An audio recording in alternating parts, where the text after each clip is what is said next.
Hello everyone, welcome to our channel. आज हम बात करेंगे कि उत्तर प्रदेश में यूपी स्कॉलरशिप पे कि यूपी स्कॉलरशिप कब आएगा और जिन लोगों का फॉर्म अभी भी वेरीफाई नहीं हुआ है वो कब तक वेरीफाई हो जाएगा, या जिन लोगों का फॉर्म रिजेक्ट हो गया है वो अब क्या कोई ऑप्शन है सही होने का। तो इन तमाम मुद्दों पे बात करेंगे। आप YouTube पे बहुत सारे वीडियो देखते होंगे कि उसमें कई सारे यूट्यूबर ये बोलते हैं कि इस डेट को आपका स्कॉलरशिप आ जाएगा। मैंने तो आज एक वीडियो देख रहा था, उसमें बोल रहा था कि आज 11 बजे के बाद आपका स्कॉलरशिप अकाउंट में आना स्टार्ट हो जाएगा। मतलब यार पता नहीं कहाँ से कौन सा सोर्स लेके आते हो और बच्चों को परेशान करते हो कुछ चंद व्यू और कमेंट के लिए, कुछ प्यार के लिए। या गलत र्यूमर मत फैलाइए आप।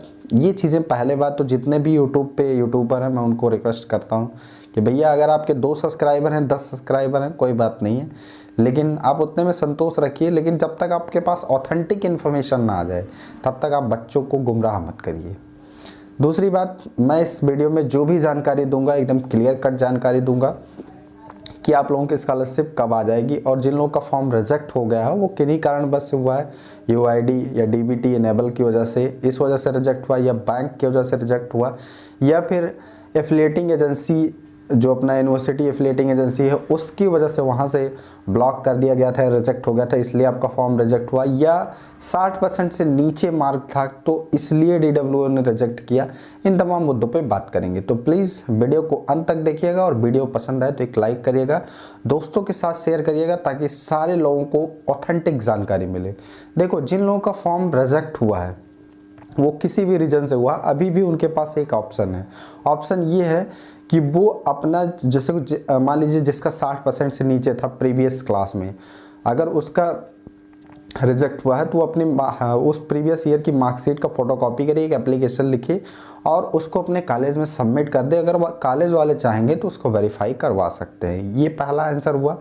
अगर वो चाहेंगे तो दूसरा किस तरीके से, वही पैसे रुपए से या फिर सोर्स हो उनका तब करवा सकते हैं। दूसरा तरीका है कि मतलब जिन लोगों का फॉर्म जैसे AKTU से जो संबद्ध यूनिवर्सिटी से जो कॉलेज AKTU से एफिलिएशन है जिन लोगों का, अगर उन कॉलेजों का एफिलिएटिंग एजेंसी वाला प्रॉब्लम आ रहा है कि मतलब इस वजह से बच्चों का फॉर्म रिजेक्ट किया गया है, तो ऐसी कंडीशन में वो 15 तक डेट दी गई थी, आज 16 तारीख है जब मैं वीडियो अपलोड कर रहा हूँ। अभी भी कुछ बच्चों का लमसम 99% हो गया है, एक आध दो बच्चे हुए हैं या 10-20 मान के चलते हैं हमारे हिसाब से। अगर और ज़्यादा होगा तो आप कमेंट में बताइएगा, मैं उसको दोबारा चेकआउट करूँगा। लमसम एफिलिएटिंग एजेंसी वाले AKTU का तो सबका लमसम हो गया है, एक आध दो बच्चे होंगे उनका भी हो जाएगा 20 तक, ठीक है, 20 मार्च तक। अब ये 2-3 क्वेश्चन आपके जो हो क्लियर हो गए। जिसका DBT इनेबल बैंक से जो समस्या आ रही है वो भी, अगर आप बैंक जैसे DBT इनेबल नहीं है और डिस्ट्रिक्ट स्कॉलरशिप कमेटी से अगर वेरीफाई है तब भी स्कॉलरशिप आपकी आ जाएगी। एक बार बैंक में संपर्क कर लीजिएगा। लेकिन अगर बैंक की वजह से DWO ने रिजेक्ट कर दिया, ऐसी कंडीशन में क्या करना है, आपको एक एप्लीकेशन लिखना है और बैंक में भी और अपने कॉलेज में, और कॉलेज से बोलिए कि सर हमारा सब कुछ सही है, इसको सही करवा दीजिए। जो भी अगर वो कुछ पैसे की डिमांड करते हैं, क्योंकि चंद पैसों के लिए ना अब मजबूरी है, क्योंकि आपकी स्कॉलरशिप है, आपकी स्कॉलरशिप 40 से 50 हज़ार, 35 हज़ार, 20 हज़ार आनी है। और अगर आप 500 रुपये कॉलेज वालों को दे देते हैं, क्योंकि प्राइवेट सेक्टर में तो आप जानते हैं क्या स्थिति है, अब मुझे ना बोलना पड़े तो ज़्यादा सही है। बाकी और क्या बात करते हैं कि आपकी स्कॉलरशिप कब आएगी, अब यह मुद्दा है, क्योंकि अभी आज 16 तारीख हो गई। एक आध दो लोगों का पहले से जिन लोगों का PFMS पे शो कर रहा था उन्हीं की स्कॉलरशिप आई।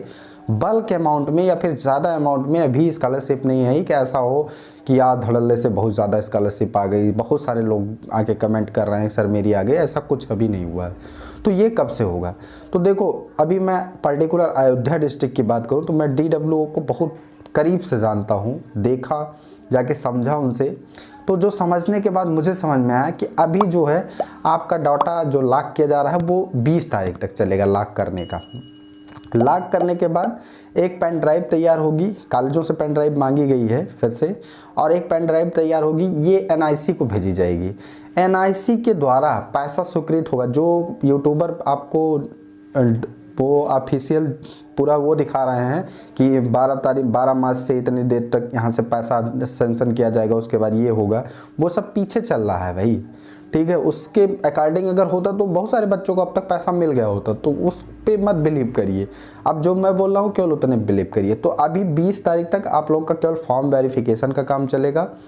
फॉर्म वेरिफिकेशन के बाद आपका सीबी एक बनेगी, ठीक है, पेन ड्राइव में पूरा वो DW जो अथॉरिटी होगी वो वहाँ पे क्लियर करेगी सारे लोगों का, जिन लोगों का वेरीफाई करेगी।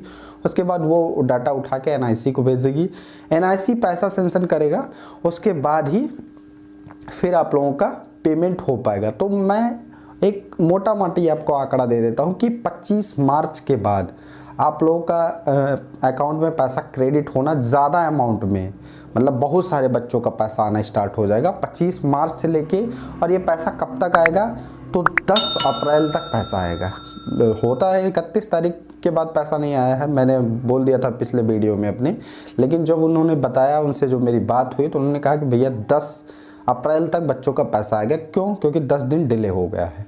ठीक है, वो बात सही है कि जो सेशन है वो 22-23 वो 31 मार्च को ही ख़त्म हो जाएगा, लेकिन कुछ प्रक्रिया की वजह से, कुछ प्रोसेस की वजह से डिले हुआ। तो ये मान के चलो कि 25 से लेके 10 अप्रैल तक सारे बच्चों को पैसा मिल जाएगा, जिन लोगों का फॉर्म वेरीफाई है और जो लीगल है। अगर देखो कई लोगों का फॉर्म वेरीफाई भी है, लेकिन फंड अवेलेबिलिटी की वजह से, फंड की कमी की वजह से भी नहीं मिल सकता है, ये भी प्रॉब्लम आ सकती है। इसके लिए मैं नहीं कह सकता हूँ, नहीं तो कल को कमेंट करके आप बोलो कि सर आपने बोला था कि जिसका फॉर्म वेरीफाई होगा उसका पैसा आएगा, वो आया नहीं।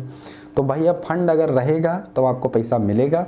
अगर फंड की कमी होने की वजह से तो आपके स्टेटस पे शो हो जाएगा कि फंड अवेलेबिलिटी नहीं थी, इस वजह से आपको पैसा नहीं मिल पाया। अदरवाइज़ कोई प्रॉब्लम नहीं आएगी। तो आप वेट करिए, फालतू की न्यूज़ मत देखिए। और अगर मेरे द्वारा दी गई जानकारी आपको समझ में आई हो तो प्लीज़ यार चैनल को सब्सक्राइब करें, वीडियो को लाइक करें और दोस्तों के साथ शेयर करें। Thank you.